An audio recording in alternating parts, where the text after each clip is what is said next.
Hello, and welcome to Season 2 of Dentistry Support The Podcast with your host, the kind-hearted and infectious Sarah Beth Herman. We're back for a new season and ready to pack a punch. In every episode, we'll be sharing you quick, impactful insights into the challenges our dental community and leaders in all industries face. Expect a little bit of flair, a few laughs, and you might even recognize a friend or two. Because of you, we are the #1 podcast in dentistry and #1 in management and business. And we couldn't be more excited to keep bringing you practical wisdom and leadership with a servant's heart. All delivered in just enough time for your commute or morning team huddle. We're glad you're here, so let's get into it. Please welcome your host, Sarah Beth.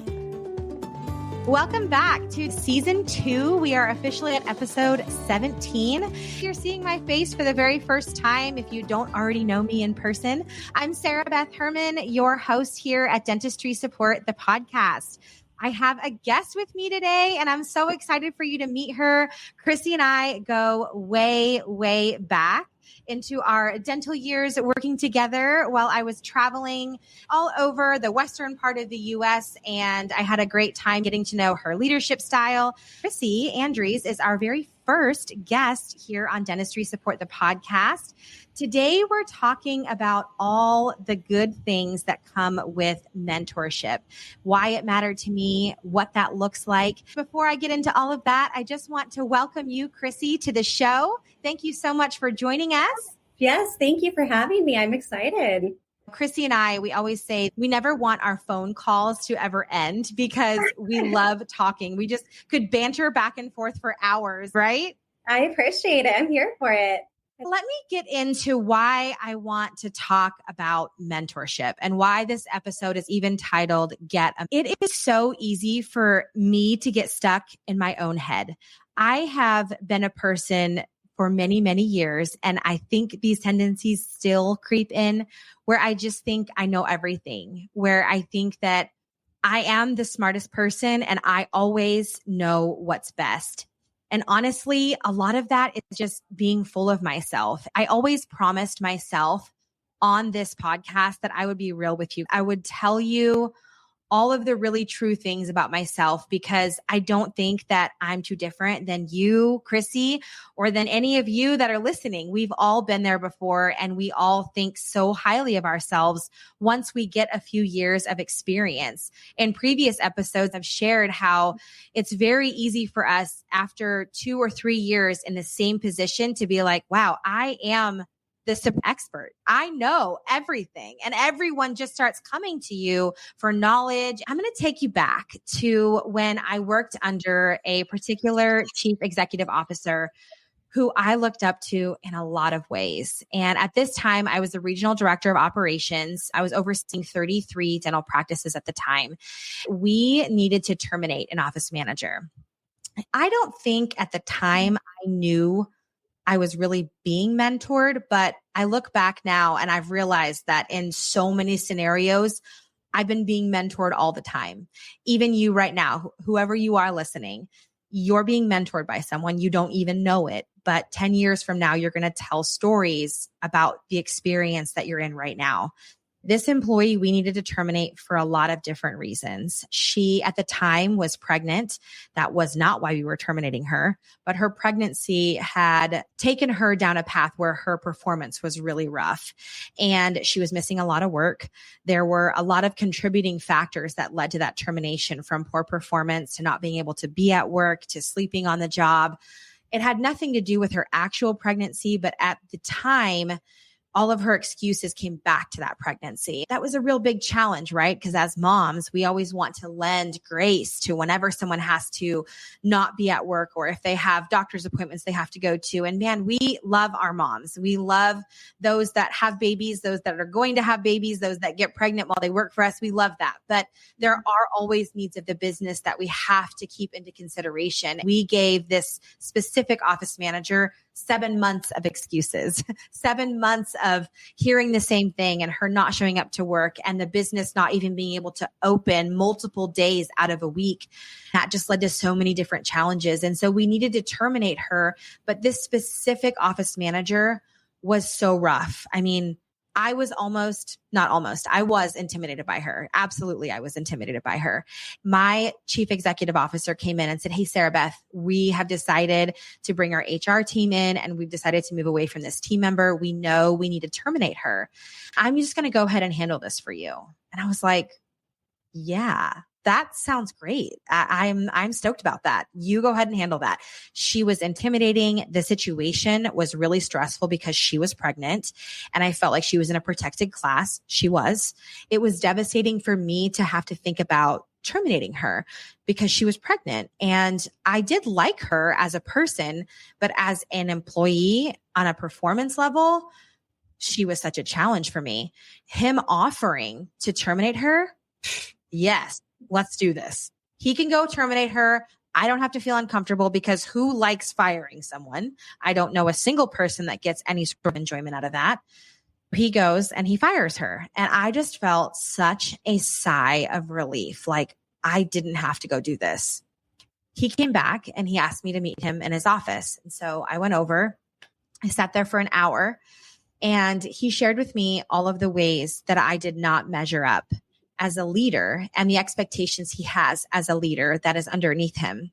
He shared with me the very first eye-opening experience I had as a leader being mentored by someone else. And that was, if you hire someone, you have to fire that person. So if you're the hirer, you're the firer. Even if someone offers to go do the dirty work for you, you never let them go do the dirty work alone. You show up. You are there. You swallow your pride. You do the tough things. You handle the tough calls. If it was your hire, it's your fire. Even if it wasn't your hire, you still show up. I needed that. I needed to be mentored in that respect. I've also learned when I have operated out of a selfish mindset or when I've operated selfishly just in general, not even that it was my mindset, but it was just an automatic process for me to go through, a learning experience always came from it. I'm going to talk to you about one more example, and then I'm going to get into some things I want you to hear from Krissy about her experience and what mentorship has meant for her and what it's looked like for her in her future and what she sees it's going to be in her future. A long time ago, I started to learn about what emotional intelligence was. EI is how everybody describes it. They just turn it into a little acronym. I still screw up all the time when it comes to emotional intelligence. I still take things too far. I still stress out way too much. I still worry all the time about how I respond to things, and I still fail to respond the right way. When I think about emotional intelligence and how something really stressful comes, I need to remember myself that it's just a momentary stress. Someone asking me to change something, to do something different, to change my process, to improve what I'm doing does not mean that I'm a bad person or that I've failed at something. Just because someone asks me to do something different doesn't mean I'm a bad person and I made all the mistakes. It just means that they have a different perspective, a different vantage point. And I need to learn to be moldable in that situation. I don't have to know everything. And I don't know everything. Just because someone asks me to do something different or teaches me a different way to do something, I'm not eternally bad for that. I'm not the worst candidate for this position. And that's a hard thing, I think, for us to get to. Krissy, I want to shift to asking you some questions, to getting some feedback from you. I want to learn more about what your experience has looked like. I want our listeners to be able to take what you're going to share today and understand that they're not alone in their journey. When you think about mentorship, you think about what it means for someone to mentor you. What would you say is your most significant experience with a mentor? How did that shape your career? How is it shaping your career? Sarah Beth, I think history has shown us that, we find something, we're successful at it, and then we gatekeep it. And that's just like the general consensus around. For somebody to be vulnerable and to want to coach that and to share that with any other business owner is almost, it's unheard of, right? We're in this mindset of, okay, we want to help others. We want to help you grow. I've had a couple mentors, paid and not paid. And whether you think about it or not, there are people along the way that has changed that trajectory for anybody. And you can sit back and reflect and say, I see how that person could have shifted this, or this moment really molded who I am as a person and the leader that I chose to be. And I have a couple, and without them, I will tell you, I would not be anywhere near where I am. And in fact, going back, if I could go 10 years ago, I would have brought on a mentor a long time ago, whether it was paid or not, because I understand the value and the impact it made on my life. Whether or not you have one, you need to get one. I think whether it's personal or professional, there's big wins to be had with it. Ultimately, you just don't know what you don't know. If somebody can get you there faster, absolutely encourage that. Yeah. And take that as a win, because somebody wants to pour into you in the ways that other people poured into them. That's a huge win for me. And it's changed everything. Krissy, when you say paid or unpaid, some of our listeners may not know that the unpaid aspect of a mentor. So you're going to find friends, right? That totally inspire you, that you love, that you care for, that you're like, man, they're an inspiration to me. When you have a friend that's an inspiration to you, whether they're strong in business, whether they are a leader in an organization you work for, that's an unpaid mentor. You should be listening to that person and the advice that they give you, and take this free opportunity to be mentored and pay attention closely. When you're talking about a paid mentor, that's someone that you actually pay for their services. You find someone that you connect with, you click with. Later on in this episode, I'm going to talk with you about how to find a mentor, because it's such a buzzword right now. People are talking about digital downloads. They're talking about mentorship programs, 7-figure groups. All these things are buzzwords, and they look really, really pretty online. They have the pretty fonts and the pretty aesthetics, and you're like, gosh, I really want to be a part of that. But there are some things that we want to watch out for. The biggest thing, if you can agree with me, Krissy, is that you're saying pay attention to your surroundings. There are mentors all around you, paid or unpaid. But you need to focus on what those relationships can look like for you if you pay attention to who's mentoring you in your current experience that you're in right now. I think a lot of times those friendships, you don't look at what they go through. That you're like, oh, they're venting to me, or they're just talking about their problems. But really, it doesn't matter. Business is business, and people is people. How can I take what happened to them and make sure that in my industry that I'm not doing the same thing, and I am coaching through that, right? Yeah. So I think it's a huge thing, and you hit it head on when you're saying, hey, listen to your surroundings. There's learning to be had everywhere. Something that just really stood out to me about what you just said. When we look at people that are in our circle, I think sometimes we're either intimidated by them because they're so successful. We're jealous of them because they're so successful. We want to see them fail. Hear me out for a second. We want to see them fail because we don't want to see them as more successful as us. What I want to challenge anyone listening to this episode to do is to see other people in your circle as successful, recognize them for the way they could mentor you if you fostered that relationship. And if you know someone in your corner that is already mentoring other people, do business with them. Do business with them because it matters, because they offer something that is in your circle that the universe is literally telling you you need to be a part of. And I'm going to tell you that from a standpoint that, Krissy, you personally have paid to be part of mentor groups that I've run. You and I are friends. We go way back. Way back. Now we own companies together. So what I'm saying is that if you have anybody in your circle that does anything to help advance other people in their careers, switch your mindset. You don't need to be worried, stressed out, jealous, envious. You don't need to do that. You need to join that circle. Be part of it. Challenge yourself to swallow your pride and be like, hey, they might know what they're talking about. And even if you don't believe 100% that they know what they're talking about, listen for more than 5 seconds. Support them in their journey. I saw a quote, Krissy, that said, you will make more friends from clients than you will clients from friends. And I want to change that, right? How can we change that? How can we teach the future leaders, the generations that come after us, to recognize the value in people that are already in our circle? Why are we seeking outside of our circles to create these friendships or be mentored or have these partnerships when our circle contains really valuable people that can support us along our way?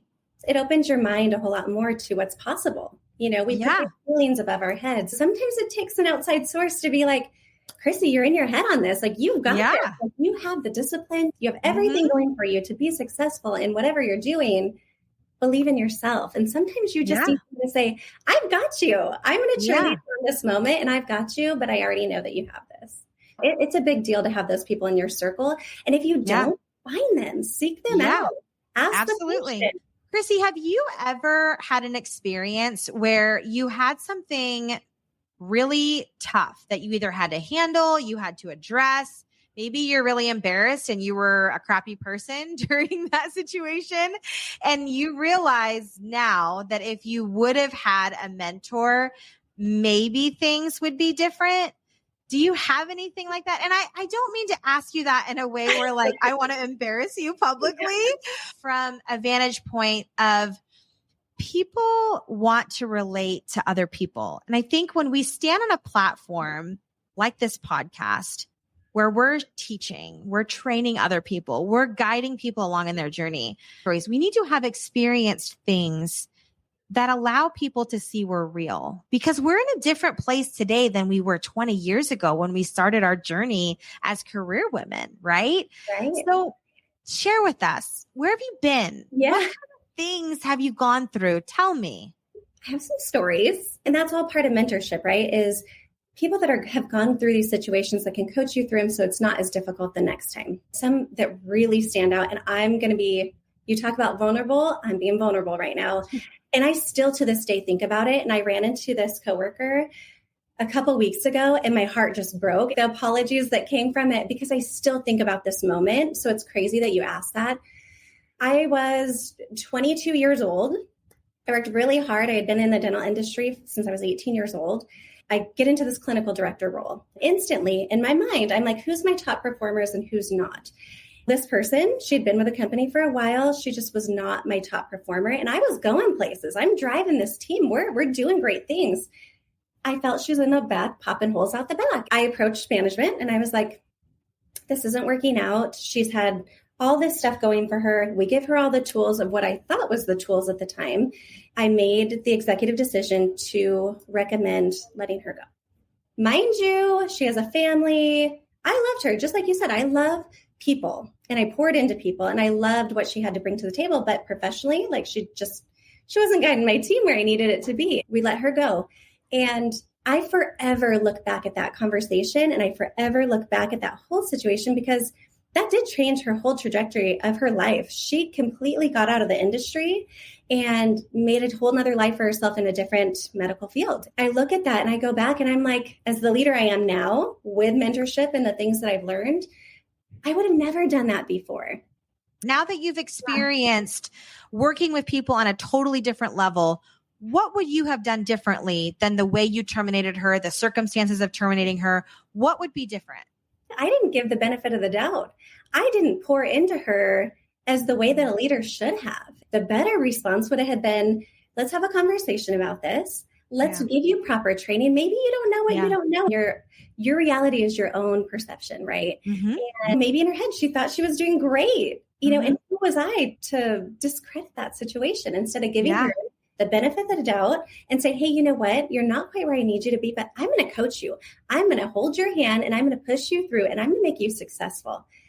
Now I get sometimes you can do that and it's not going to be where it still doesn't work. Right. But you know what? The leader I am today says, if I've poured into them in all the ways that I can, if I've showed them the support, made them successful, give them the tools to be successful, and they truly weren't, I can feel good about that because I know that I poured into them. You did your part.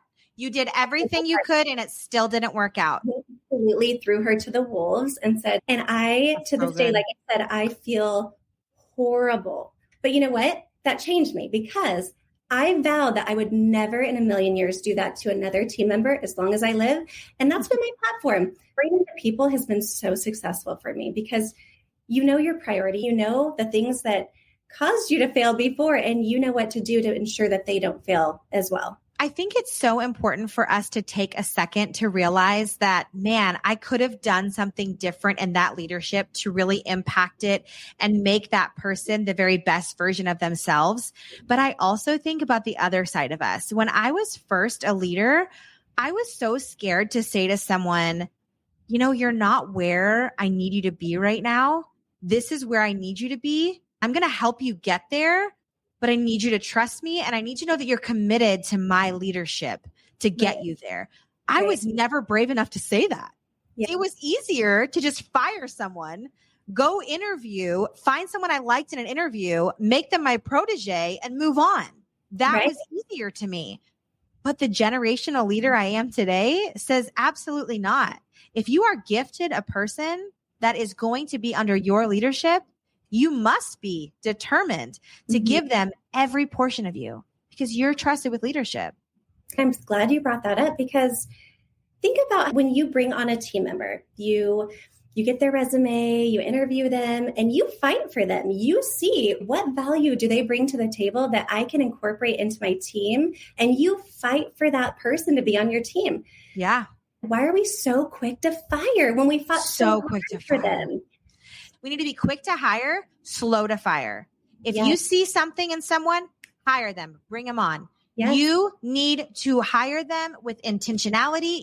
They're going to make it. For some reason, it sparked into your intuition kicked in. Get them on board.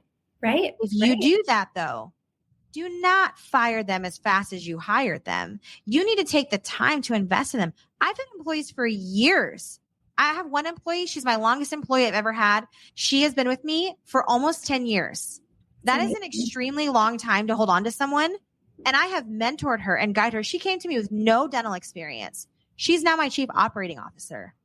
Like, are you kidding me? We grew together. We were babies together. And we made this happen, right? That's what a good leader does. A good leader understands that I'm hiring you right now because I see potential. I know you're not exactly where I need you to be, and you're not my perfect employee today, but you're going to be the best generational leader I've ever met in my life. And every employee that comes after you is going to be absolutely excellent because of the way I chose to invest in you and chose to mentor you. See, we're talking about getting mentored, but what you might not be hearing on this episode is that you are a mentor also. I'm a mentor. Krissy, you're a mentor. We mentor each other. We get on a call for 90 minutes. We're teaching each other things the whole time. Krissy, I want to ask you just a couple more questions, and then we're going to wrap up this episode. I swear we could just continue forever, but I feel like we're going to have to do a part 2 on this. I want to ask you, what do you think, if anybody were to say, okay, I hear you loud and clear, I need to get a mentor. I need to be open to those who are mentoring me that I'm not paying. And I might need to get a mentor that I actually do pay because they have knowledge and qualities that I know I need to improve. What qualities do you believe are essential in a mentor? What characteristics make mentorship effective? Yeah, I love this so much because I literally can plant it down to one little thing, and that's failure. I want a mentor who has failed. Because in that, if they have not failed, were they actually really, truly successful? You hear a lot of mentors out there. I'll coach you on this. I'll coach you on that. But if they're saying that there's no failure, they're fibbing somewhere because nobody that is truly successful has never failed. From that, they get their greatest accomplishments. That would be, first and foremost, the biggest characteristic I would look for.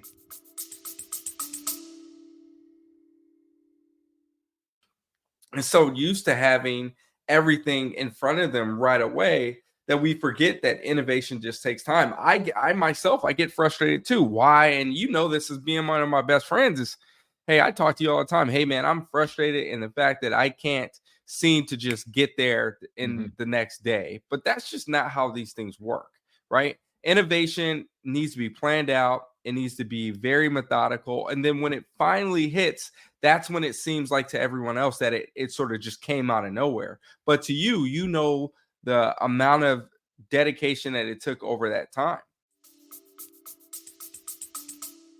Man, Krissy, that's so good. Yeah. I could just talk about that for 75 minutes right now because we see the highlight reels of people's lives. I made 7 figures in 6 months working from my phone. Hire me as your mentor. Tell me what you failed in and I'll hire you. Tell me what you failed in. I want to know all the parts of you that were trash, right? I want to know where you screwed up and you Right. lost 7 clients in a row because you didn't have your crap together. That's what I want to know. That's what I That's wanna the know. truth I want to hear.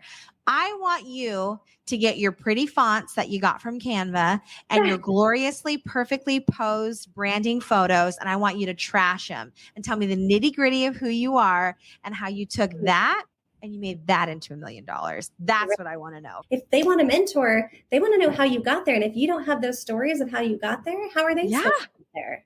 Yeah, So exactly. It's a win for me. Absolutely. Krissy, I want to share a story with you. If you're listening to this podcast, you're in dentistry, or maybe you're not in dentistry and you're here from a totally different industry. But I want to show you the power of what it looks like to have someone mentor your business. So maybe you're listening to this podcast and you're like, yeah, cool. Personal mentorship rocks, but my business is what really needs support. I mentored a dental practice out of Ohio. I found over the course of 3 years, they gave me a sampling of charts from their office. They just wanted me to take a look at what was going on their ledgers from a standpoint of what services are we providing in our dental practice? What is being charged out? What money are we leaving on the table? How can my providers be better? How can my billing department be better? What can we do differently? There was 100 charts inside of this audit.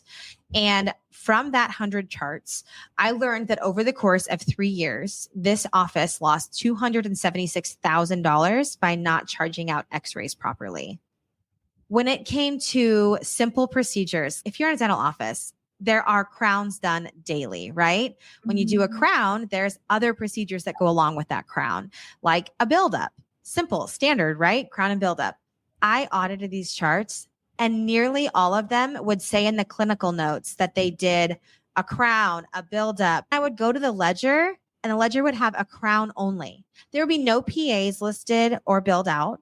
There would be no buildup listed. There was no additional information. It was just the crown. It was like, what's happening here? Why do we have clinical notes that don't match a ledger? How many thousands of dollars are we leaving on the table by not properly charging things out? Here's what I want to tell you. The owner doctor that wanted me to do this chart audit, she was so rude, so full of herself. She runs a top-notch practice, but I had a call with her. I said, you can know anything you want. I'm proud of you for knowing all that. I'm proud of you for being successful. I'm proud of you for building a $7 million a year practice, but I think you can do better. And I'm going to prove to you can do better. And she was like, okay, fine. I'll trust you to do my chart audit. I'm going to send you 100 charts. I guarantee you won't find one thing my team is doing wrong. I mean, right out the gate, she lost $276,000 over 3 years in just x-rays. That's just x-rays, right? There were so many things going on in that practice. She was confident I wouldn't find a single thing. Not a single thing. I'm telling you, a mentor for your business changes everything. What are your best practices? What is your team's non-negotiables? What do your clients or customers or patients see on the outside? What can we be doing differently? What one little thing can we change? Krissy, I know you have mentored multiple businesses through Dentistry Support Academy. I want to know what your perspective is in this last few minutes of this episode. I want to know what's your perspective. Talk through what it looks like to mentor a business and how businesses can thrive exponentially just by getting someone else from the outside to take a look on the inside. The thing about mentorship is a lot of people think that you're coming into it and just telling you everything that's going wrong with your business. And nobody wants to hear that, even though they'll pay you to come in to do it. The better thing to ask is, okay, what can be better? What can we do? What processes can we improve? What is something that worked with someone else that might work for you too? It's being able to think of what's possible. Yeah. And really get them to get their outside juices going. Be open-minded to change. Being open-minded to what could be possible within themselves without having to outsource anything else. It's coming back from the tunnel visions we get when you're day in and day out in the practices. And we do that perfect. Just like you said, they thought they were doing everything great. But what if there's a better way? And it doesn't matter what industry you go into. there's better ways to be had that can be learned from other businesses as you go along. And that's better for your team, better for your patients, better for your community. It's a win for everybody at that point. I'm all in on mentorship, and I will continue to be mentored for the rest of my life because I understand the value of it, whether it's professionally or personally. And you just can't go wrong. You want to be better, and that's why you're seeking out somebody to help you be better. Krissy, I think it's time to wrap up our episode. I don't want to, but I want to always end our episodes with what is our That's Good moment. We had so many of them, and I want you all to have something to take with you. I want you to think about what you've heard today and the stories we've talked about. My favorite thing that we talked about was when you go to find a mentor. One, understand that there are paid mentors and there are unpaid mentors in your life right now. You have an opportunity to take advantage of those relationships and also pour into those relationships because you too are a mentor. Two, if you decide that you want to find a mentor that you pay, there are many different places you can go to find a mentor. A lot of people are just searching Google. I need a mentor in my area. Krissy and I both provide mentorship under Dentistry Support Academy. We are an online dental academy where we provide dental education, business education, and leadership education worldwide.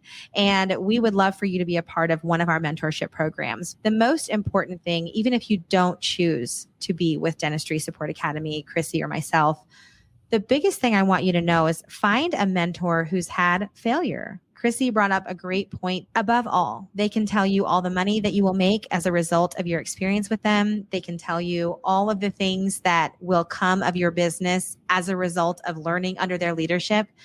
But we want to know the nitty-gritty of their lives too. How have you been successful? Yes, I found you. Yes, you'll mentor me. But what kind of things can I expect in learning from you? What have you learned along your way that have made you so successful that you feel equipped to actually mentor me? And that sounds kind of crazy. It's important we think about that. And I'll leave you with a third thing. If you hire someone, stick it out. Be bold enough to say, you're not where I need you to be. And that doesn't mean you're a bad person. It just means that we've got a road to go down. Everyone wants to be better. A baby always crawls before they walk. Sometimes you hire someone that's just crawling right now. And that's okay. You're going to teach them to walk. And then the next person that they hire, they'll be crawling and they'll teach that person to walk. That's generational leadership. That's the mentorship that we're talking about. Krissy, thank you so much for being a guest on the show today. I hope that you guys have learned some valuable lessons about mentorship, about leadership. I'll catch you guys on the next episode of Dentistry Support the Podcast. Thank you so much for tuning in to this episode of Dentistry Support the Podcast. If you want to get in on the conversation or have something to share, join us on our Facebook group, The Dental Collaborative. Looking to connect or to be a guest? Head over to dentistrysupport.com. Or if you'd like to learn more about your host, Sarah Beth, or maybe you're thinking of starting your own podcast or looking for mentorship opportunities, well, just visit sarahbethherman.com. If you've got just a sec, remember to rate, subscribe, and leave a review for the podcast. That helps us keep growing. Thanks for supporting the show, and we hope you'll join us again in the next episode of Dentistry Support the Podcast.